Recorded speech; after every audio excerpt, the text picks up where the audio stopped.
apostasía. Apostasía. Este sería el tema número 3, no sé si termine hoy, todavía no lo sé. Hay mucho que hablar de este tema, me di cuenta, demasiado, hermanos. Vamos a ver cómo vamos, pero por lo menos vamos hasta aquí hoy. Apostasía número 3. Comenzamos definiendo apostasía en el primer mensaje y espero que nos quede muy claro. Un verdadero hijo de Dios, un creyente, jamás apostatará. Quien apostata de la fe es aquel que pretendiendo ser cristiano no lo es. Y ahí es donde tenemos que siempre vigilar nuestro corazón, teniendo toda una práctica externa, digámoslo así, de cristianismo. Internamente no hay nada.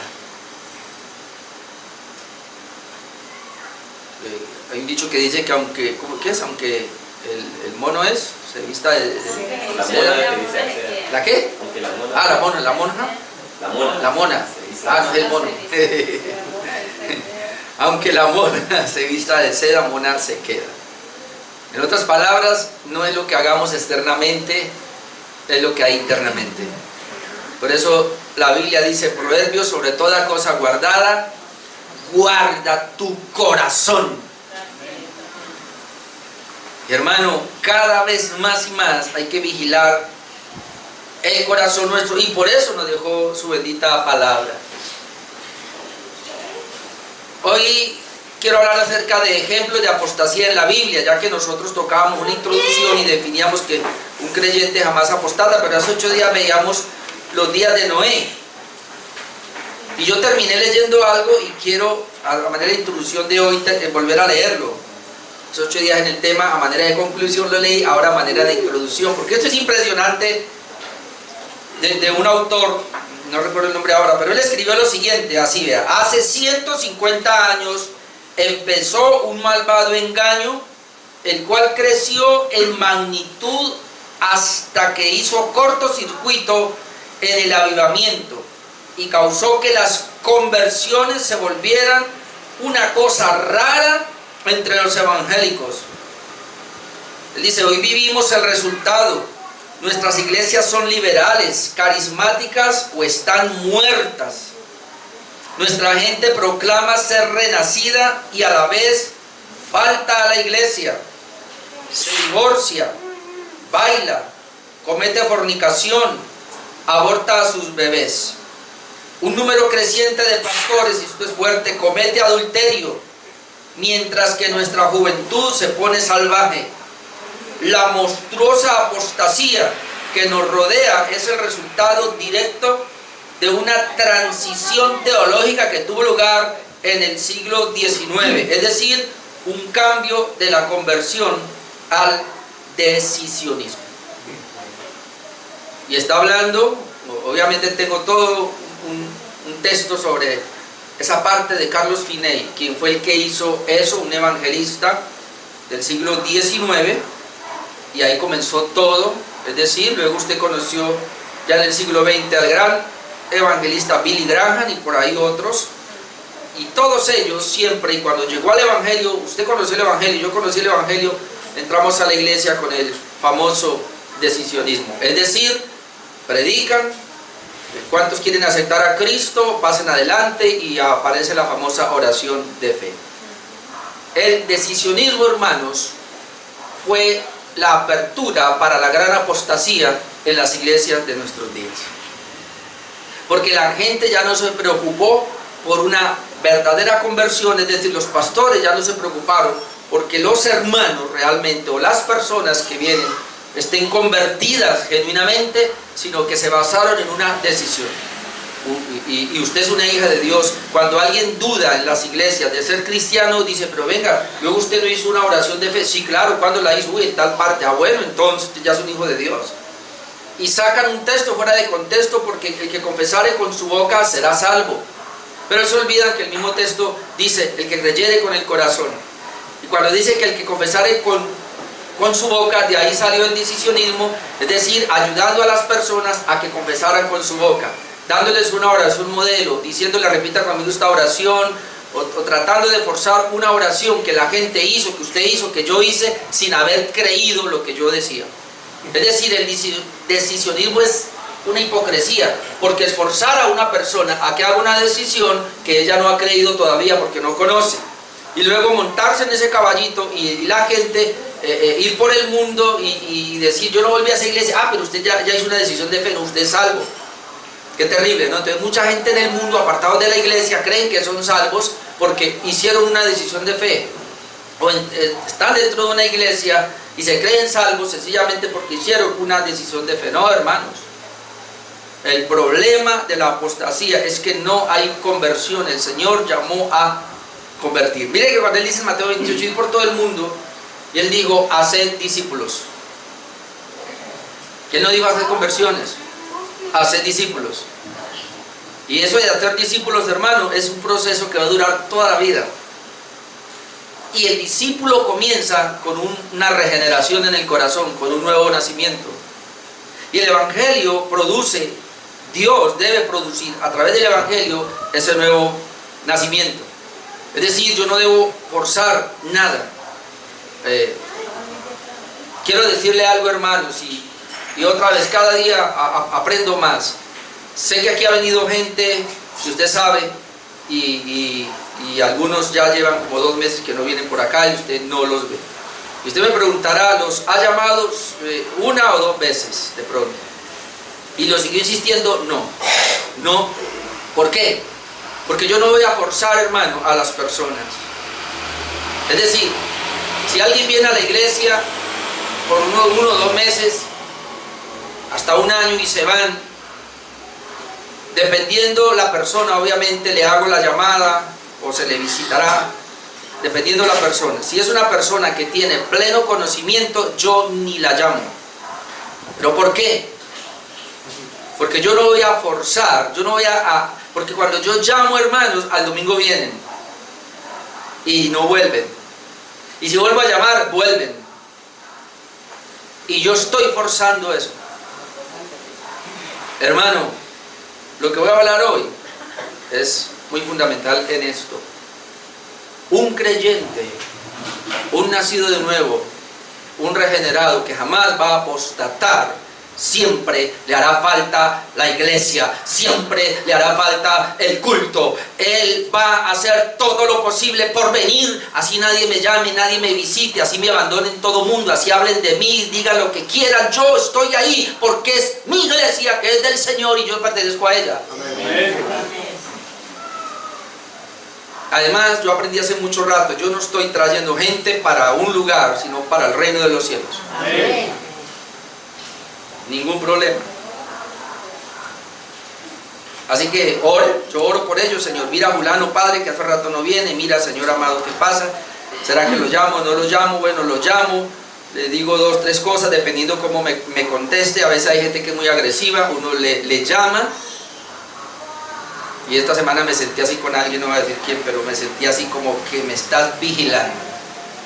Y usted como que, ¿quién es para que me vigile? Amén, gloria a Dios. Yo sigo aquí con lo que Dios me puso a hacer. Ejemplos de apostasía en la Biblia, porque lo hay. Y cuando hablo de ejemplos de apostasía en la Biblia, obviamente vamos a tocar personajes. Espero que me alcance esta mañana el tiempo. Personajes, hermanos, que fácilmente estaban con los que eran, pero no eran. Es decir, nos va a hablar de personas que van a estar con nosotros, y yo le oro a Dios que aquí no haya ninguno. Y si los hay, bendito Dios, que se arrepientan hoy. Personas que estaban con los que eran, pero que nunca lo fueron. Tengo 2 en el Antiguo Testamento y 2 en el Nuevo. Número 1, ya sabe a quién me voy a referir, Caín. Caín fue el primer humanista, hermanos. El primer humanista fue Caín, que dijo, lo haré a mi manera. ¿Cuántos de nosotros, mirando al pasado, mirando mi vida al pasado, siempre me estrellé porque quise hacerlo a mi manera y no a la manera de Dios?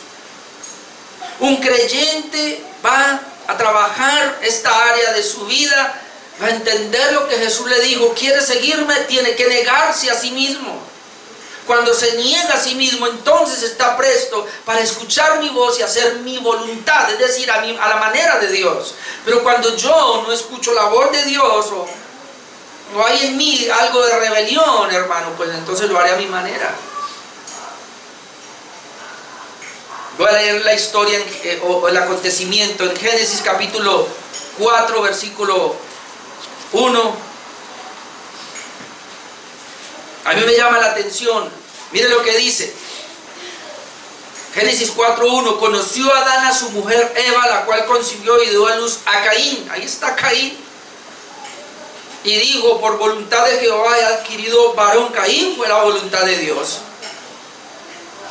Después dio a luz a su hermano Abel, y Abel fue pastor de ovejas y Caín fue labrador de la tierra. Algunos comentaristas dicen que el problema que tenía Abel, y la palabra Abel da a entender que él era,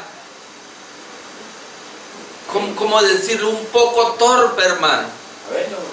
Abel. Que Caín, hermano, tenía la flor de la inteligencia. Usted puede pensar hoy día en una persona muy dotada, muy ágil, muy viva. Ese era Caín, pero Abel era como más torpecito.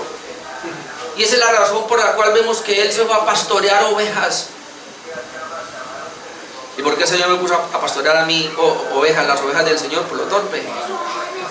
Para pastorear ovejitas que son también torpes. Pero este no, este era un empresario, labrador de la tierra, gestor de empresas. Gente inteligente, hermano, en capacidad intelectual para hacer dinero. En cambio, Abel, yo solo puedo guiar la oveja nomás, conseguirle alimento. Dice, versículo 3, y aconteció andando el tiempo, ya lo sabemos, 500 años tal vez. No me pregunte si tenían familia o no, quizás sí, no sé. Dice que Caín, note, andando el tiempo, Caín trajo del fruto de la tierra una ofrenda a Jehová. Y Abel trajo también de los primogénitos de sus ovejas, de lo más gordo de ellas. Y miró Jehová con agrado a Abel y a su ofrenda, pero no miró con agrado a Caín y a la ofrenda suya. Hermano, cuando yo pensaba en esto y lo leía otra vez, yo decía, Señor, es como cuando vamos al culto. Había un culto ahí, había una reunión, porque ambos iban a presentar ofrendas delante del Señor. Y el Señor ya les había ordenado cómo se tenía que presentar la ofrenda y qué tipo de ofrenda era que se tenía que presentar. Hay quienes dicen que la razón por la cual Caín, y ahí lo está mostrando, llevó una ofrenda que dice ahí que hortalizas del fruto de la tierra, que Dios había decretado que la ofrenda tenía que ser un cordero, porque ese cordero tipificaba, es decir, el sacrificio de Cristo. Y desde ahí, hermanos, el Señor ya estaba mostrando que la única manera de agradar a Dios era por medio de Jesús. Así que el mismo Adán lo sabía. Hermano, la salvación es única y exclusivamente por la fe en Jesucristo. En Génesis 3:15 tenemos el dato. Adán peca, inmediatamente el Señor habla del Mesías que va a venir, la simiente. Así que estos muchachos sabían muy bien. Y Abel obedientemente, aunque él era pastor de ovejas, llevó el cordero, lo sacrificó tipificando a Jesucristo. ¿Por qué razón Caín no lo hizo? Por el orgullo, por la rebelión de su corazón. Yo labro la tierra, yo saco fruto de la tierra, yo no voy a ir a comprarle una oveja a él, mi hermano, ya lo estaba envidiando. Yo voy a llevar, igual Dios me va a recibir porque le voy a llevar de lo mejor del fruto de la tierra. Hermano, no se trata de lo mejor que yo pueda llevar según mi perspectiva, mis convicciones, sino según lo que Dios dijo. Y si Dios estableció que en el culto Cristo tenía que ser glorificado a través del sacrificio, pues Caín tenía que hacerlo, pero no lo hizo. Y esa es la razón por la cual dice aquí, miró Jehová con agrado a Abel y a su ofrenda, pero no miró con agrado a Caín y a la ofrenda suya. Es decir, Caín fue el primero que dijo, lo voy a hacer a mi manera, no a la manera de Dios. Usted sabe, hermano, lo ridículo que es pretender orar a nuestra manera, pretender hacer el culto a nuestra manera, es decir, leer la palabra de Dios y tener un conocimiento de la orden de Dios, pero atreverme a decir, Señor, oh Padre Santo, este mandamiento sí y este no. Es que yo he escuchado a muchas personas que me han dicho, yo soy fiel a Dios, pero aquí no. ¿Cómo así? O sea, ¿tú eres un Caín entonces? Ahora mire, y se ensañó Caín en gran manera y decayó su semblante. Es decir, de una vez, todo totalmente le cambió el aspecto.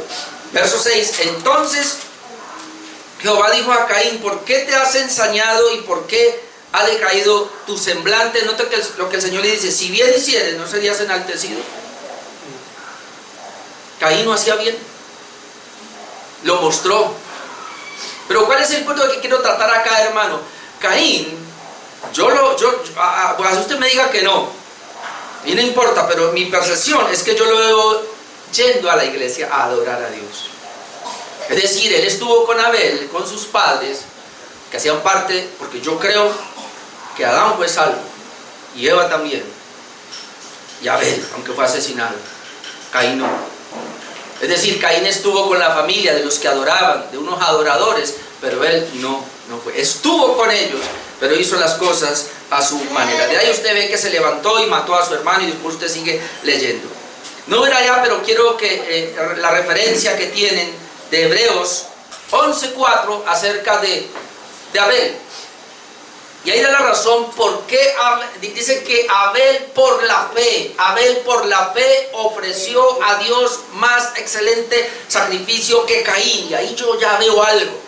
Es decir, Abel ofreció con fe. Y ofrecer con fe es ver en el sacrificio a Cristo.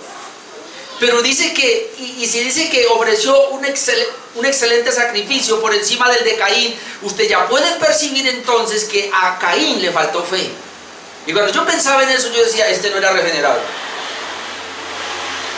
Pues se pueden presentar sacrificios a Dios. En este caso, bueno, nosotros no presentamos sacrificios, pero presentamos ofrendas de alabanza, de oración, de adoración a Dios, a un dinero para la obra.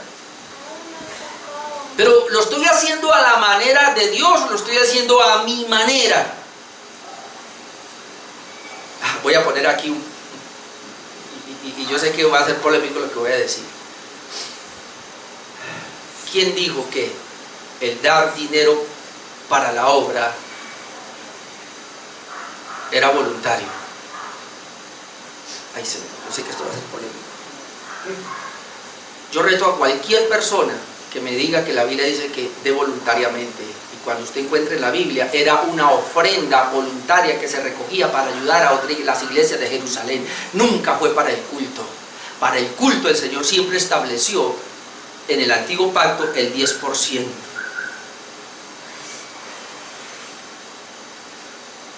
Y me perdonarán los de Tuluá también, o ustedes acá, hermanos, pero yo ya me di cuenta, estoy un poquito grandecito en esto, que todas las personas que pelean por el diezmo y que dicen que no se debe dar el diezmo, bueno, no todos, perdóname señora, ahí no todos, yo sé que no todos, pero la gran mayoría que pelea por el dar, por el 10%, yo en lo que conozco no he visto que den el 10%, porque lo están peleando.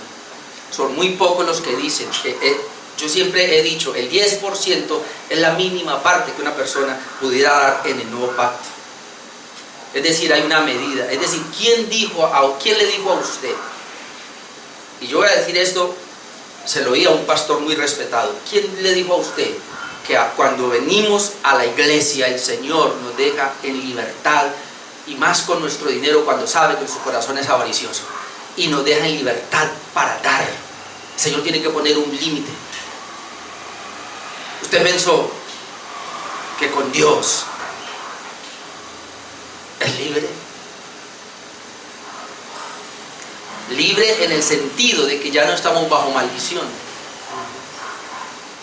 Pero yo leo unos pasajes en la Biblia donde dice que yo era esclavo del pecado, liberto del pecado, vine a ser ahora siervo de la justicia. Yo soy siervo de Cristo y no hay límites. Cuando hablo del 10%, no estoy diciendo que tiene que ser el 10%. Usted puede dar mucho más. No hay límites en ese sentido. Si vamos a ser bíblicos otra vez, y sé que algunos pastores, porque yo sé que muchos pastores que están en contra del diezmo, porque yo los he oído, dicen que en el nuevo pacto, y voy a decir alguno, Armando antes fue uno de los que decían, demostrándome que 1 Corintios capítulo 16 versículo 2 dice que cada primer día cada uno ponga aparte según haya prosperado, para que cuando vayan no se recojan ofrendas, pero ese pasaje me está hablando de una ofrenda. Igual Corintios capítulo 8 y 9 segunda, de una ofrenda especial que se estaba recogiendo todo ese año para las iglesias que estaban en Jerusalén necesitadas. Ese 1 Corintios 16, 2 nada tiene que ver con el culto. Pero yo sé que muchos pastores reformados lo usan para decir que así tiene que ser. Es más, el dar, aunque está metido dentro del culto, porque lo han metido, yo no lo veo tanto dentro del culto. La persona da para el Señor libremente el momento que recibe. Que lo guarde para el momento del culto, está bien, yo no le veo problema a eso. No hay ningún problema, lo puede traer y está bien, lo hacemos así. Pero aquí hay algunos hermanos. Hoy estamos aquí a 18. Aquí hay hermanos que el culto es el 30 y le pagaron el primero, que cae un lunes. ¿Sabe qué hacen? Tocan y lo traen. Y yo sé que algunos pastores de la prosperidad han enseñado que eso no se debe hacer porque tienen que estar bajo una bendición, que el pastor tiene que orar por eso y todas las cosas. ¿Quién dijo? Dios está mirando el corazón de cada uno de ustedes, hermano. Y yo le garantizo que si usted trae su diezmo, su ofrenda el martes, el miércoles, el domingo, cuando sea, hermanos, eso es lo de menos, porque Dios está mirando su corazón. ¿Por qué me metí en esto?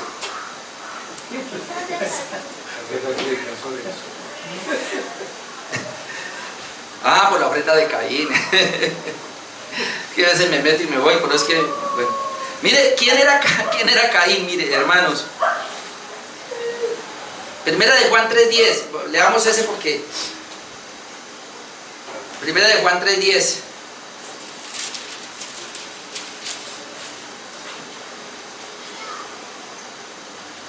En esto se manifiestan los hijos de Dios y los hijos del diablo. Hijos de Dios, hijos del diablo. Uy, Señor. ¿En qué se manifiestan? Todo aquel que hace justicia. Perdón, todo aquel que no hace justicia y que no ama a su hermano, no es de Dios. Escuche, entonces es hijo del diablo, porque ahí dice claramente, en esto se manifiestan los hijos de Dios y los hijos del diablo. Todo aquel que no hace justicia. Hermano, ¿qué es no hace justicia? ¿No guarda la palabra de Dios? No guarda los 10 mandamientos. Porque la justicia de Dios son sus 10 mandamientos. La justicia de Dios es su palabra, es su voluntad. Todo aquel que no hace la voluntad de Dios, claramente dice aquí, no es de Dios. Como ya lo dijo anteriormente, entonces ¿de quién es? Es del diablo. Ahora lo sigue confirmando. Porque este es el mensaje que habéis oído desde el principio, que nos amemos unos a otros. Pero mire el 12, no como Caín. ¿Qué pasó con Caín? Que era del maligno. Caín era hijo del diablo. Y mató a su hermano. ¿Y por qué causa le mató? Porque sus obras eran malas y las de su hermano justas. ¿Cómo así que sus obras eran malas y las de su hermano justas? ¿Cómo así? Porque algunos me van a decir a mí que entonces Dios está mirando la obra de las personas. No, las obras de Abel, como lo dije hace 8 días, Noé fue justo cuando recibió la gracia de Dios. Abel fue justo y sus obras fueron justas cuando él recibió la gracia de Dios. Fue regenerado. Abel necesitó igual la regeneración que todos nosotros. Y cuando él fue regenerado y comenzó a actuar en la justicia del Señor, entonces tenemos que ver que tenía fe. En cambio Caín, sus obras eran malas. Es decir, todo el que no es regenerado, sus obras son malas. No importa lo que lleve. Abominables delante del Señor son sus obras. Y el Señor tiene que decir muchas veces, le digo al pueblo de Israel, no me traigáis más vana ofrenda. Ahí, por eso, hermano, tú y yo tenemos que examinarnos de tal manera que, Señor, primero, lo que yo voy a hacer, y como hablaba en Tuluá de 3 cosas que agradan a Dios, y y aquí lo hemos dicho, pero usted tiene que tenerlo claro, lo primero, una obra que agrade a Dios tiene que nacer de un corazón regenerado. Lo segundo, una obra que agrade a Dios tiene que ser hecha en la fe. Y lo tercero, tiene que ser hecha para la gloria de Dios. Si no lleva esos tres ingredientes, a Dios no le agradan las obras. Y obviamente estas tres nacen de un corazón regenerado, de un hijo de Dios.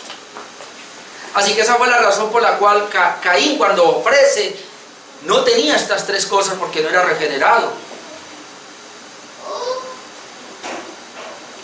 Entonces Caín apostató, estuvo cerca de un verdadero adorador y se perdió. Fue el primero. El segundo, Saúl. Saúl, hermanos, fue el primer rey que Dios permitió para gobernar a Israel. Pero Saúl se conoce como un rebelde. Ahora, lo interesante cuando usted lee la historia de Saúl es impresionante. Dios en Génesis 49, no recuerdo, pero a través de Jacob, Dios dio una profecía y le dice, de Judá me vendrá Silo. Es decir, de la tribu de Judá iba a venir el Mesías. Y Judá me va a dar, dice, le dice a Judá, lo habla León, creo que lo llama. En otras palabras, de Judá me va a salir un rey, tipificando a Jesucristo, pero obviamente tendrá que venir primero David. Cuando usted ve a Saúl, el pueblo comenzó a pedir rey. Y le dicen a Samuel, que era el sacerdote, que fue el último juez, le dicen: Samuel, queremos un rey como todas las naciones alrededor de nosotros. Pero Dios, o sea, no es el tiempo. Dios sí les va a dar un rey porque está profetizado, pero no es el tiempo. Queremos un rey que nos gobierne. Entonces Dios les permite un rey y les permite a Saúl. ¿Y sabe cuál es el punto acá? Y por eso muchos reformados han dicho que la nación tiene el rey o el presidente que ellos merecen. Se pegan de ahí. ¿Por qué? Y es verdad, porque Dios dijo: está bien, les voy a dar un rey, pero ese rey va a ser igualito a como ellos son, al corazón de ellos. Ahora, cuando usted ve a Saúl siendo rey, y todo lo que él hizo, sencillamente estaba reflejando el corazón de Israel. Tremendo eso. Eso usted lo puede encontrar en 1 Samuel 15, que voy a ver si alcanzo a mirar. Saúl debía cumplir una misión sencilla. Vamos allá, 1 Samuel capítulo 15. Hermanos, mire, es que es bien impresionante. Él debía cumplir una misión sencilla. Veamos los primeros 3 versículos. Dice: después Samuel dijo a Saúl: Jehová me envió a que te ungiera, a que te ungiese por rey sobre su pueblo Israel. Ahora pues, escucha, hermano, que esto es para nosotros, no en el mismo punto, sino en lo que tenemos que hacer: estar atento a las palabras de Jehová. Amén. ¿Qué tiene que hacer la iglesia? Estar atentos a las palabras de Jehová. Ahora dice: así ha dicho Jehová de los ejércitos. No, note esto: yo castigaré lo que hizo Amalek, lo que hizo Amalek a Israel al oponérsele del camino cuando subía de Egipto. Es decir, Amalek fue el primer pueblo que se opuso a Israel. Y Dios dice: yo lo voy a castigar. Yo había prometido castigarlo y lo voy a castigar. Entonces llegó el momento de castigarlo. Ahora le dice: ve pues y hiere a Amalek, escuche, destruye todo lo que tiene y no te apiadas de él. Mata, escuche esto, a hombres, mujeres, niños y aún los de pecho. Mata vacas, ovejas, camellos y asnos. Es decir, destruye a Amalek con todo lo que tiene. Es decir, bórrelo del mapa. Esa fue la misión. ¿Era difícil? Saúl es rey. Saúl tiene todo el ejército. Ahí está Amalek, el pueblo, vayan. Era cuestión de hacer una incursión, llegar y acabar con todo. Ese fue el mandato. El Señor le dijo: ¿cuál era la razón? Porque Amalek se opuso al pueblo de Israel. Fue el primer enemigo que se opuso en el desierto cuando salieron de Egipto, y hay que destruirlo, y quiero acabar con ellos. Hay quienes dicen que Amalek tipifica nuestra carne. Pues siguió molestando. Exacto, siguió. Israel tuvo siempre guerra y perturbación por Amalek. Entonces Amalek tipifica la carne, siempre nos va a perturbar a nosotros si no se le destruye totalmente desde el inicio.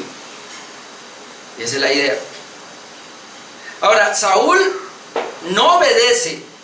Saúl desecha la palabra de Dios y los perdona. Mire lo que dice el versículo 7, 1 Corintios 15, 7. Y Saúl derrotó a los amalecitas, note, desde Avila hasta llegar a Sur, que está al oriente de Egipto, y tomó vivo a Agar, rey de Amalek. Note, tenía que matarlo, lo tomó vivo, pero todo el pueblo mató a filo de espada. Y Saúl y el pueblo perdonaron, note, a Agar, que es el rey, y a lo mejor de las ovejas y del ganado mayor, de los animales engordados, de los carneros y de todo lo bueno, y no lo quisieron destruir, mas todo lo que era vil y despreciable, es decir, a los ojos de Saúl y del pueblo, lo destruyeron.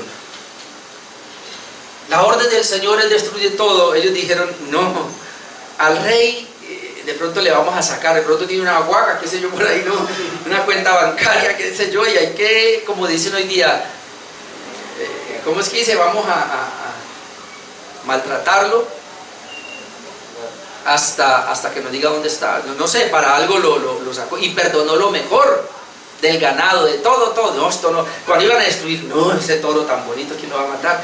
Aunque Dios dijo, yo no lo mato. Ay, ¿usted se imagina, hermano? Dios dijo, mátelo. Y cuando él lo vio, uy, no.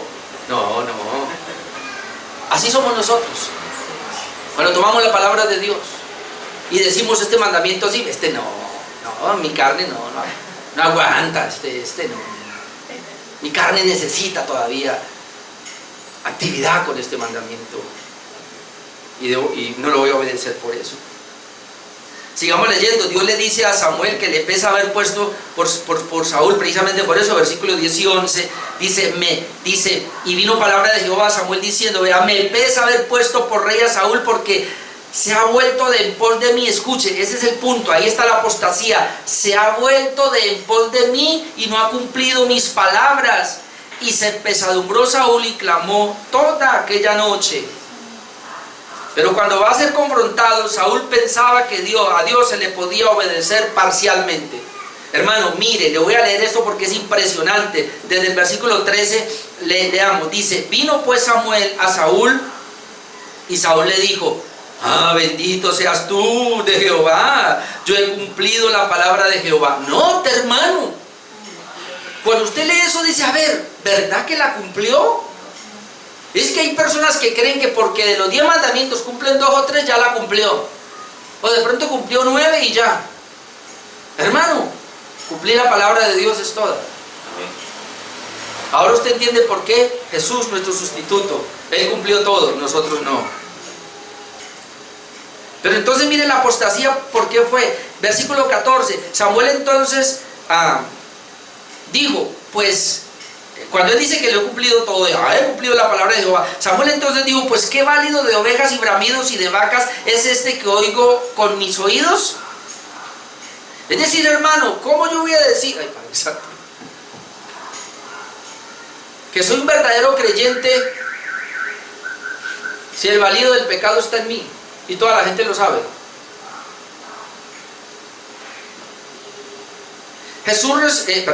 Y Saúl respondió, eso, ya, sí, pues de Amalek lo han traído. Note, porque el pueblo perdonó lo mejor de las ovejas y de las vacas, pero esto fue para sacrificar a Jehová, tu Dios. Pero lo demás lo destruimos. No, de las vaquitas, no, eso es para... Al contrario, eso es para sacrificar al Señor. Otro parecido a Caín. La falsa religión. ¿Acaso Dios quería esos toros, por muy bonitos que fueran, pero eran de impíos? No. Como muchos pastores hoy día, ¿no? Los diezmos y las ofrendas que usted trae aquí, hermanos, para apoyar esta obra, yo sé que son de su trabajo, pero hay muchos pastores que reciben del narcotráfico. Y le dicen, yo hago una oración y lo santifico. ¿Sí? Ay, que me da tristeza, pero hay muchas iglesias que lavan. No ropa, sino dinero. De las ganancias injustas. Ganancias injustas. Y los pastores, no, porque usan un versículo por ahí raro, que dice que el dinero del impío vendrá a nosotros. Malinterpretado ese versículo. Recién de todo mundo. Dios nos libre, hermanos, pero yo le pido a Dios que me guarde. Dinero que entra para la obra es de mis hermanos, no por ahí de dineros chuecos. No todo se puede recibir. Sigamos leyendo y bueno, entonces Saúl respondió a Amalek, bueno, los han traído, bueno, y esto es para lo demás, 16. Entonces dijo Samuel a Saúl, note lo que le dice: déjame declararte lo que Jehová me ha dicho esta noche. Recuerde que Samuel estuvo toda la noche con Dios. Y él le respondió, Señor, le va a gustar lo que yo hice, ¿no? Que es para sacrificar a Jehová. Dijo Samuel, mire, aunque eras pequeño a tus propios ojos, no has sido hecho jefe de las tribus de Israel, y Jehová te ha ungido por rey sobre Israel. Es decir, ¿acaso Dios no te escogió para que fueras rey? Y Jehová te envió en misión y dijo, ve, destruye los pecados de Amalek y hazles guerra hasta que los acabes. ¿Por qué pues, aquí está, no has oído la voz de Jehová, sino que vuelto al botín, has hecho lo malo entre los ojos de Jehová? Mi hermano, eso era para que cayera de rodillas.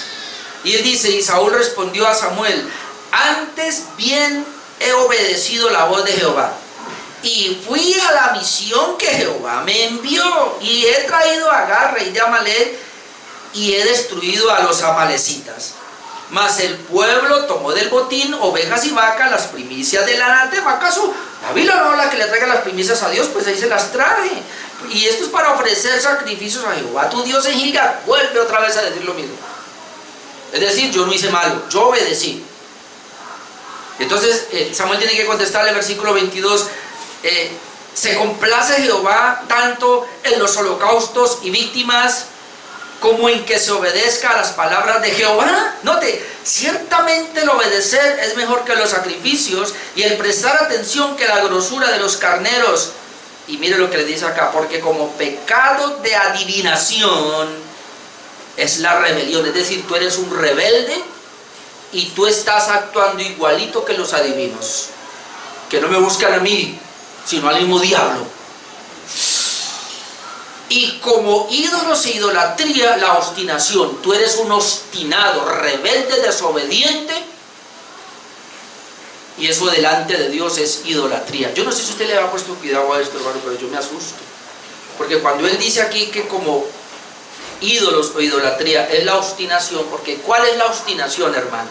Cuando Dios, una persona rebelde, pero que aunque Dios le habla, sigue en rebeldía. Ese es un obstinado. Porque usted puede ser rebelde delante de Dios y desobedecer algo, pero inmediatamente, Señor, me arrepiento, y Señor, y me ayuda, y salgo de ahí.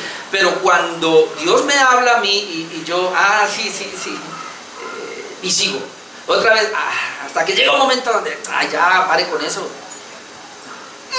se volvió obstinado. ¿Y por qué es idolatría? Porque está diciendo, Dios, me amo más a mí, yo soy mi Dios. Ay, Padre, hermano, Dios, ayúdanos a todos aquí, pero mire, Dios da una orden en su palabra, la dio. Si yo no obedezco, yo estoy diciendo, tú no eres mi Dios, yo soy mi propio Dios. Porque yo no puedo hacer tu voluntad, pero termino haciendo mi voluntad. Yo soy mi Dios, y eso se llama idolatría. No tendrá dioses ajenos delante de mí. Yo sé que esto es muy delicado, pero es una gran verdad. Dios es muy celoso. Su pueblo debe ser solo de Él, entregado a Él, rendido a Él, y hacer lo que Él dice. Así seamos salvos por gracia, así seamos justificados por la fe, así tenga la seguridad de mi salvación. Yo le pertenezco a Dios, Él es mi amo, Él es mi Señor, y debo solamente obedecerle. Si no lo hago, yo soy mi Dios, porque me estoy oyendo a mí mismo y estoy acatando mis deseos, mis caprichos. Por eso dice así, que una rebelión. Y luego dice, por cuanto tú desechaste, note, la palabra de Jehová, Él también te ha desechado para que seas rey. El Señor lo desechó para que sea rey. Así que Saúl desobedeció, pecó contra Dios, jamás se arrepintió. ¿Sabe qué hizo? Él mismo se suicidó. Usted pues conoce la historia. Además, cuando el Señor lo desechó y ya no quería hablar con él va a buscar a Samuel. Samuel tampoco quiso porque Dios se lo prohibió. ¿Sabe dónde terminó? Él mismo, que había acabado con todas las pitonisas o las brujas, digámoslo así, de ese entorno de Israel, pero allá había una que quedaba y fue y la buscó, y él mismo fue allá. Es decir, usted puede ver totalmente a un hombre desechado por Dios, pero fue rey de Israel, peleó las batallas de Jehová, estuvo con el pueblo, pero terminó como un apóstata. Nunca fue regenerado. Otro Judas en el Nuevo. Bueno, aquí tengo muchas citas de Judas, no voy a poder ir allá, se las voy a mencionar nomás, porque quiero terminar con el cuarto.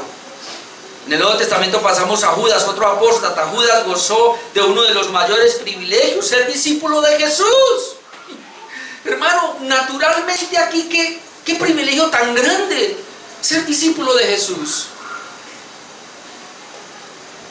Ahora, quiero mencionarle acá, ya que no alcanzo a ir allá, pero Judas tuvo muchas oportunidades. Jesús le dio muchas oportunidades para que se arrepintiera. Les las voy a mencionar y le doy la cita. La primera es que vio las obras de Dios aún hechas por él mismo. Mateo 10, del 1 al 4, encontramos cuando el Señor dice que él llama a de los discípulos que él tenía. Recuerda que Jesús tenía muchos discípulos. Ahora voy a hablar de eso. Tenía muchos discípulos y esos discípulos llamó a 12 apóstoles. Entre esos llamó a Judas Iscariote y le dio poder y autoridad sobre los demonios, y él estuvo echando fuera demonios. Es decir, Judas no solamente vio el obrar de Dios, sino que él mismo, con el poder de Dios que le dio Jesús, echó fuera demonios. Tuvo poder, tuvo autoridad.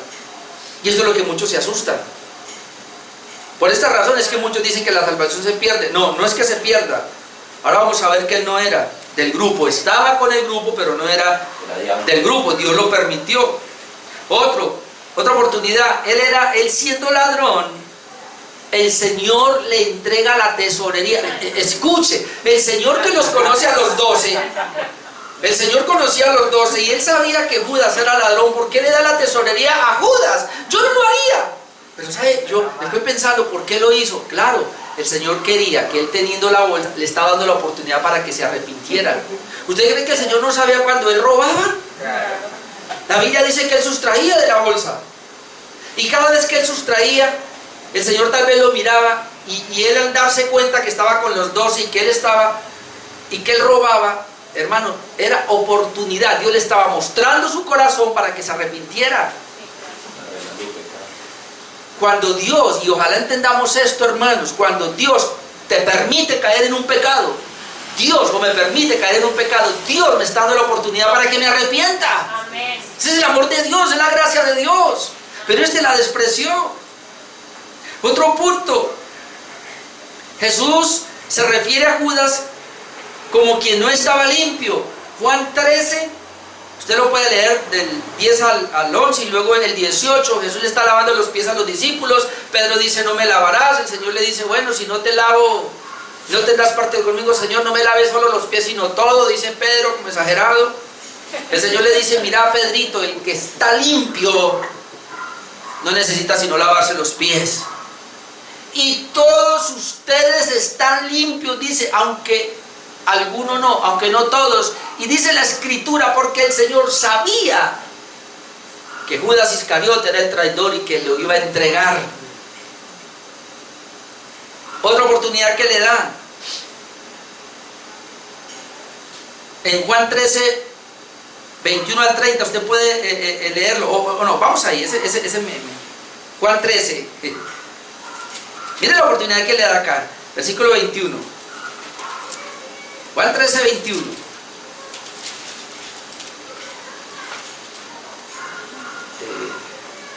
Vale, hasta el 30. Dice: habiendo dicho Jesús esto, se conmovió en espíritu y declaró y dijo: de cierto os digo que uno de vosotros me va a entregar. Note que está con los 12. Entonces los discípulos se miraban unos a otros diciendo: ¿de quién hablaban? Y uno de sus discípulos, al cual Jesús amaba, estaba recostado al lado de Jesús, es decir, Juan. A este pues hizo señas Pedro, Simón Pedro, para que preguntase quién era aquel de quien hablaba, es decir, quién es el que lo va a entregar. Él entonces, recostado cerca del pecho de Jesús, le dijo: Señor, ¿quién es? Respondiendo Jesús, mire, dijo: a quien yo diere el pan mojado, aquel es. Hermanos, son 12 en la mesa.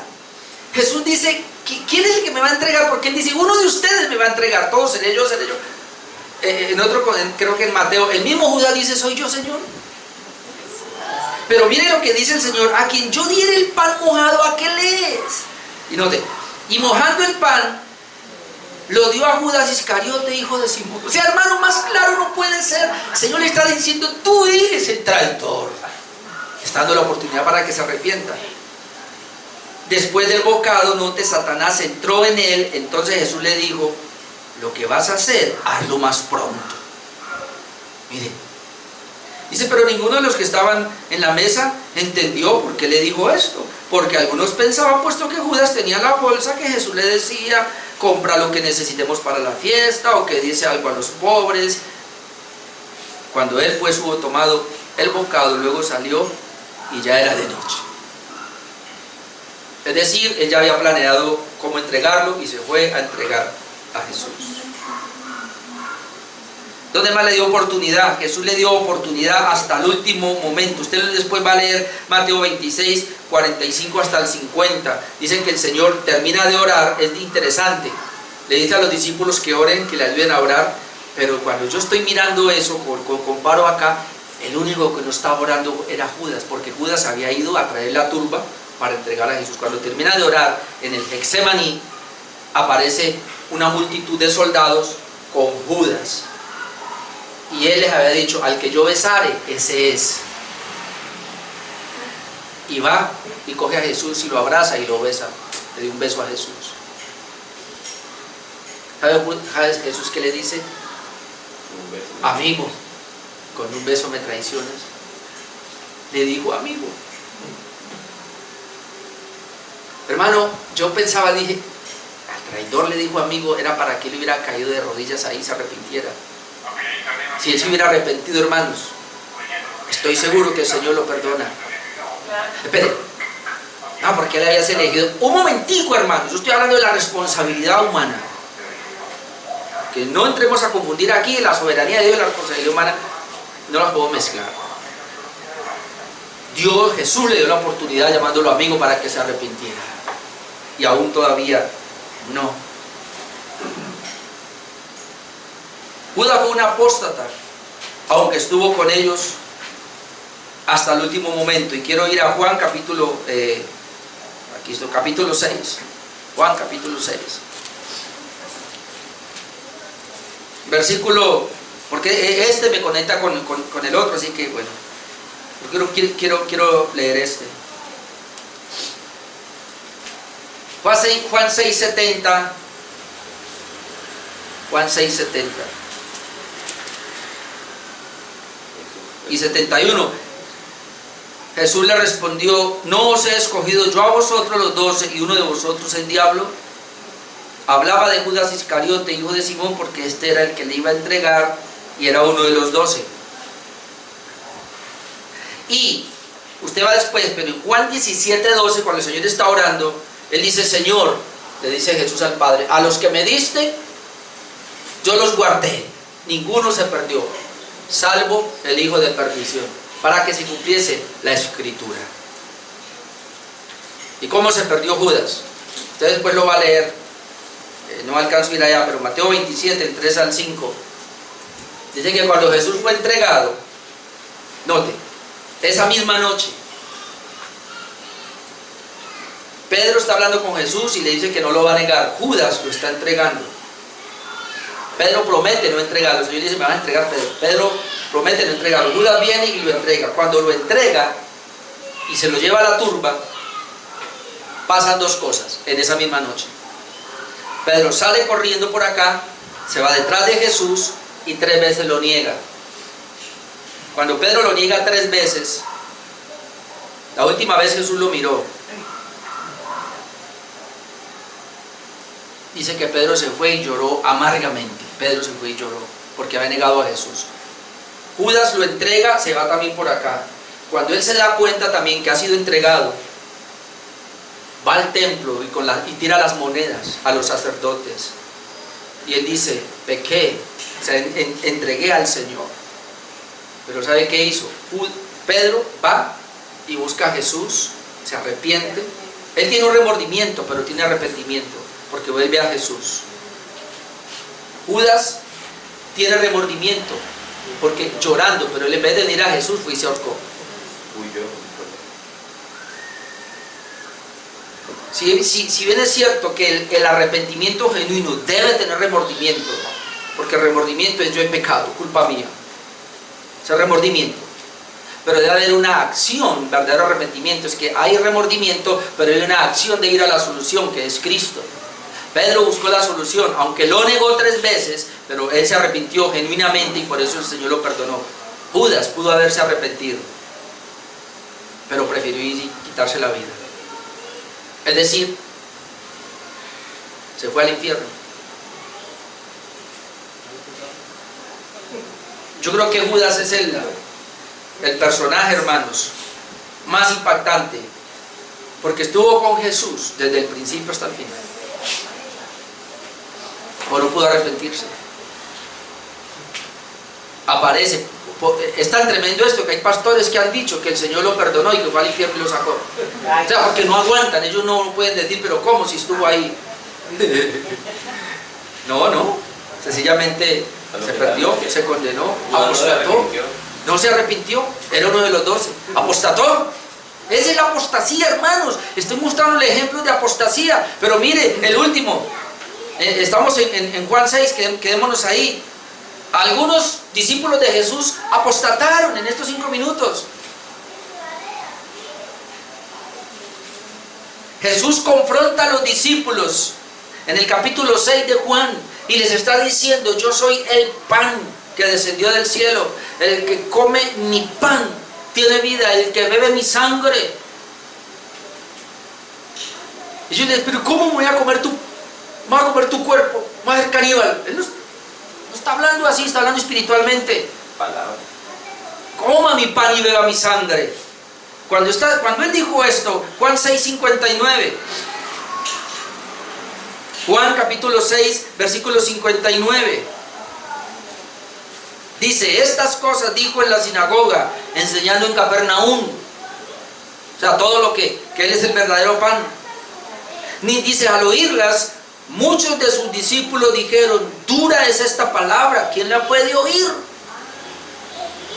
El Señor les está diciendo: no es el pan material, soy yo, deben comerme a mí. En otras palabras, deben entender que cuando Dios les dio el maná en el desierto al pueblo de Israel, que era un pan material, ese no fue el verdadero pan que descendió del cielo, sino que Jesucristo es el verdadero pan que vino para que todo aquel que coma de él tenga vida. Comer de él es creer en él.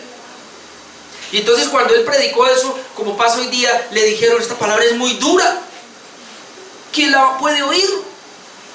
Entonces, mire, 61, sabiendo Jesús en sí mismo que sus discípulos,